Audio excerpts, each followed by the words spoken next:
isang magandang gabi po sa inyong lahat. Ayan, so, umaga na pala. So, alam nyo ba, parang feeling ko gusto ko magkaroon ng podcast. Podcast, ang kanyang title, ang kanyang pangalan is Kadama Podcast, Usapang Kasambahay. Yung parang magmaritisan lang tayo. Kasi parang feeling ko, sisikat ako dito. Hindi. Parang wala lang. Gusto lang natin i-share yung mga feelings natin bilang isang kasambahay, lalong-lalo na po dito sa Middle East. Siyempre, ang topic natin, ang pinakaunang topic po natin ngayon bilang usapang kasambahay ay paano ka ba maghugas ng pinggan? Hindi po. Or paano ka ba magpalit ng diaper ng alaga mo? Or ano ba yung sinasabi ng mga amo natin na sura-sura? Ilang beses ka ba nagwawalis o naglilinis ng bahay or ilang beses ka bang naguhugas sa loob ng isang araw? Pero hindi po yun ang topic natin. Ang topic po natin ngayon ay isang pagiging isang ina. Yan, isang ina na malayo sa kanyang mga anak. So ibig sabihin, pag-uusapan po natin dito ang totoong sakripisyo, kwento, at ano ba yun? Yung mga kababayan nating lumalaban para sa pamilya. Lalong-lalo na para sa mga anak. Huwag na yung para sa asawa. Kasi minsan, sa ating mga OFW, di ba? Hindi naman lahat ng asawa responsable. Hindi lahat ng asawa perfect. So, isipin na lang natin yung sakripisyo, kwento, totoong buhay nating mga kababayan dito sa ibang bansa. Palakpak.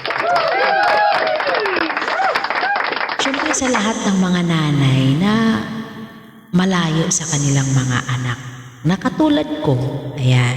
So kayo ba, iniwan nyo ba yung mga anak nyo papunta dito sa ibang bansa, maliliit pa?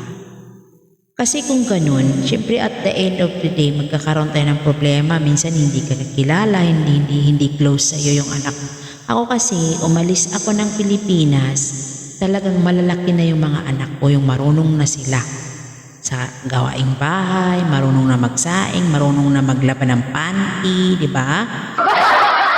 Katotohanan naman talaga na ganun talaga. So, ang pagiging isang ina kasi hindi lang dahil ina lang tayo, magpapadede, magganito, ganyan. Hindi po. Paano po kung isa kang single parent? Paano po kung ang asawa mo ay nasinggiro? Paano po ang asawa mo ay walang trabaho? Natural bilang isang ina at gusto mong magkaroon ng magandang kinabukasan ng iyong mga anak at hindi ka aasa sa iyong asawang ay responsable, ay kailangan mong magsumikap, magsakripisyo at umalis ng bansa kung wala tayong mahanap na magandang trabaho sa Pilipinas. Dahil sa totoo lang, ang hirap maghanap ng trabaho sa Pilipinas, lalo na kung wala kang backer. Nakaw. Totoo yan. Pero bago pa man ako pumunta dito, marami na akong naging trabaho. Hindi naman tayo yung ganun-ganun lang naman. Pero alam nyo ba kung ano ang pinakamasakit na trabaho ng isang ina? Yung mag-alaga ka ng mga bata, ng amo mo, mag-alaga ka ng pamilya na hindi sa'yo. Samantala yung mga anak mo, iniwan mo sa hipag mo, sa biyanan mo, sa kung kanino mo iniwan, hindi mo alam kung ano na ang nangyayari sa kanila. At tama po yun. True. At alam nyo ba sa pagiging isang katulong dito sa ibang bansa, hindi madali sa totoo lang. Habang iniisip mo yung mga anak mo kung sino ang nag-aalaga, ano ang kinakain nila, hindi mo alam, hindi ka sure. Lalong-lalo na sabi ko nga sa inyo, kung may mga asawa kayong mga irresponsable, may binan kayong mga irresponsable, diba? Na akala mo nagpapala ka ng pera dito. Pag hindi ka nagpadala, magagalit sa'yo. Diba? May mga ganong sitwasyon tayo sa mga iba nating mga kababayan dito sa ibang bansa. Dito kasi, iniwan mo yung pagiging ina mo para sa mga anak mo, pero dito gumigising ka ng madaling araw para sa alaga mo. Ikaw ang magpapakain, di ba? Kung may sakit ang anak ng alaga mo, ikaw pa ang lahat ng magpapalit ng diaper, ikaw ang magpapainom ng gamot, ikaw ang magpapaligo, ikaw pa ang magpapatahan. Dahil dito pag may kadama sila, may katulong sila, iaasa lahat yun sa katulong. Samantala yung anak mo, di ba? Iniwan mo, hindi mo alam kung ano nangyayari sa Pilipinas. Habang ginagawa mo yun, bigla mong maiisip. Sa totoo lang ako, bigla kong naiisip. Yung mga anak ko, hindi ko naalagaan for almost 7 years. Tapos ako, nagsasakripisyo. Pero pag positive thinking tayo, ay hindi. Kasi para naman sa kanila, yung ginagawa ko dito. Di ba? Huwag na para sa asawa kung irresponsable ang asawa. Pero alam nyo ba, hindi ibig sabihin na umalis ka ng bansa, umalis ka ng Pilipinas, nagpaalipin ka ng real, nagpaalipin ka ng dollar, ay masamang ina ka na. Hindi po yun. Kailangan po natin ipaintindi sa ating mga anak na umalis ka dahil para sa kanila. Na kahit masakit sa ating bilang isang ina, kailangan nating magsakripisyo para sila ay makatapos ang pag-aaral, magkaroon ng magandang kinabukasan. Yun po ang dapat at kailangan nating ipaintindi sa kanila kahit nandito tayo sa ibang bansa. Minsan pag tumatawag sila, tumatawag ka, nalulungkot tayo, napapaisip tayo sa totoo lang, gusto mo nang umuwi kasi gusto mo nang yakapin, gusto mo ganito, ganyan, bla bla bla bla, wala ka sa graduation nila, wala ka sa ganito nila, sa birthday nila, bla bla bla. Pero hindi natin pwedeng gawin kasi kailangan nating kumita ng pera, kailangan nating matrabaho, lalong-lalo na doon sa mga walang asawa, lalong-lalo na sa mga balo, lalong-lalo na doon sa mga single parent na katulad ko. Kailangan po nating magtrabaho para po sa mga anak natin, para po sa kinabukasan ng mga anak natin. Dahil hindi naman natin maaasahan yung tatay o mga tatay ng mga anak natin na mag-full support sila.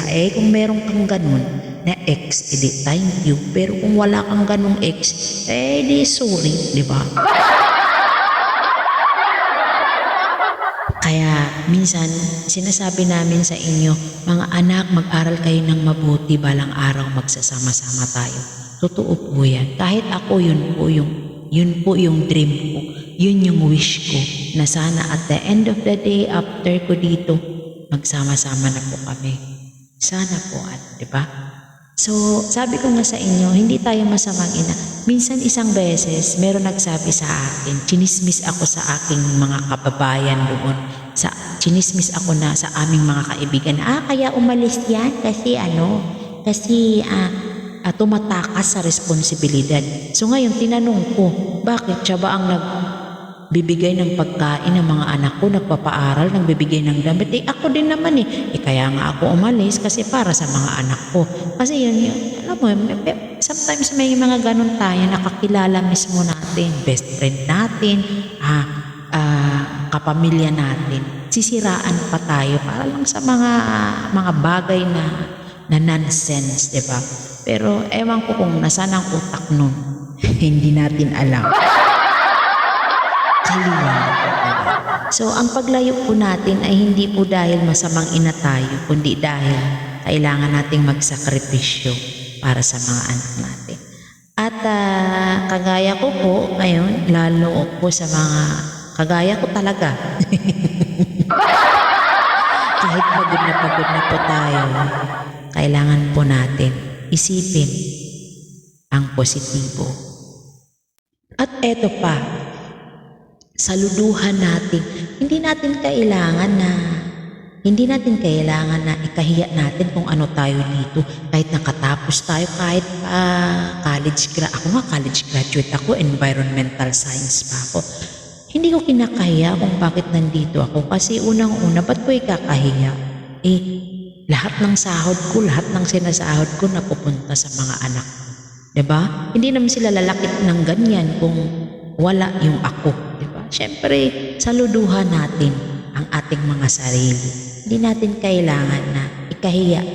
Minsan sabing ganun, may nagsabi sa akin, nakapagtapos ka tapos nagchimay ka lang doon. Wow Okay na ito kaysa umasa ka sa lalaking irresponsable. Okay na ang maging ganito kung wala ka naman talagang maaasahan, diba? Sa mga tatay o sa tatay ng mga anak natin. Diba? So, kailangan natin, kaya saluduhan natin ang ating mga sarili. Naging bayani tayo sa sarili nating pamilya o sa mga anak natin. So, kahit miss na miss nyo na siya, miss na miss nyo na sila, miss na natin ang mga anak natin, lagi nating tatandaan na at the end of the day, maiintindihan din nila kung bakit umalis tayo, diba? Kung bakit sa ibang bansa tayo naghanap ng green pasture para sa kanila. Diba? So, hanggang dito na lang. Ang video na to, sabi ko lang, be positive na lang tayo kung ano ang meron tayo. Kasi, mas mapalad pa rin tayo dahil meron tayong